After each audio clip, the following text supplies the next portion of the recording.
नमस्कार दोस्तों, defence show में आपका स्वागत है। तो दोस्तों, बहुत बड़ी खबर निकल के सामने आई है कि रूस और भारत के मास्टर प्लान के कारण ग्लोबल मार्केट में चीन और अमेरिका की करेंसी की डिमांड घटती ही जा रही है और इससे चीन को बहुत भारी नुकसान हुआ है। तो ये सभी बातें हम इस वीडियो में जानेंगे, तो अंत तक बने रहिए। साथ ही लेटेस्ट खबरों के लिए चैनल को जरूर सब्सक्राइब करिए।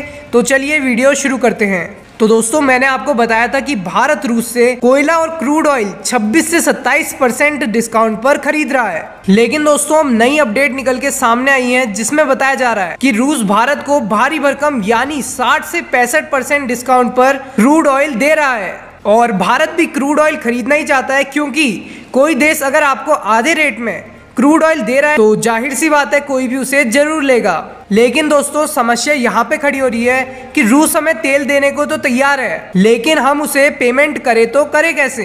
क्योंकि दोस्तों, जब भारत आधे रेट में रूस से क्रूड ऑयल खरीदेगा तो जाहिर सी बात है कि भारत थोड़ी मात्रा में तेल तो खरीदेगा नहीं। और अब जो भारत रूस से तेल खरीदेगा वो भारी मात्रा में खरीदेगा, क्योंकि भारत रूस यूक्रेन युद्ध को देख ही चुका है और अब भारत क्रूड ऑयल को रिजर्व भी कर सकता है। और क्रूड ऑयल रिजर्व करने का एक बड़ा कारण ये भी हो सकता है कि दिन पर दिन प्रति बैरल क्रूड ऑयल की कीमत बढ़ती ही जा रही है। जी हाँ दोस्तों, पहले रूस भारत से कह रहा था कि आप ग्लोबल मार्केट से चीनी करेंसी युआन को खरीदिए और इस चीनी करेंसी युआन को तेल के पेमेंट के तौर पर हमें दे दीजिए। और दोस्तों, जैसा कि कल भी मैंने आपको बताया था कि प्राण जाए पर वचन न जाए, क्योंकि भारत बिल्कुल भी ऐसा नहीं चाहेगा कि हमारे पड़ोसी निकम्मे दोस्त चीन की करेंसी की डिमांड और वैल्यू बढ़े, जिससे कि चीन ज्यादा ताकतवर बन जाए।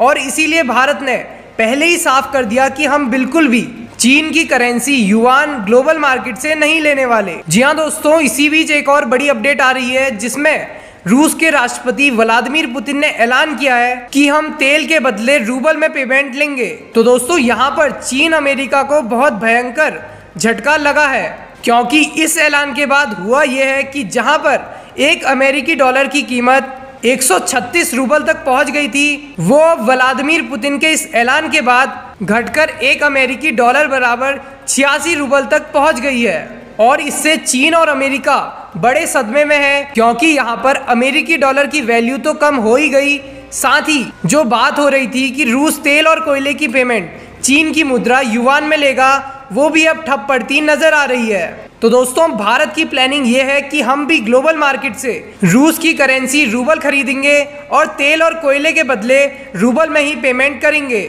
और इससे होगा ये कि ग्लोबल मार्केट में रूबल की वैल्यू बढ़ेगी, जिससे कि रूस भी ताकतवर बनेगा। क्योंकि भारत चाहता है कि रूबल की वैल्यू बढ़े तो कोई दिक्कत नहीं, लेकिन चीन की करेंसी युआन की वैल्यू बिल्कुल भी नहीं बढ़नी चाहिए। वैसे आपका क्या सोचना है इन सभी बातों पर? कमेंट बॉक्स में अपनी राय जरूर दें। अभी के लिए बस इतना ही। जय हिंद, वंदे मातरम।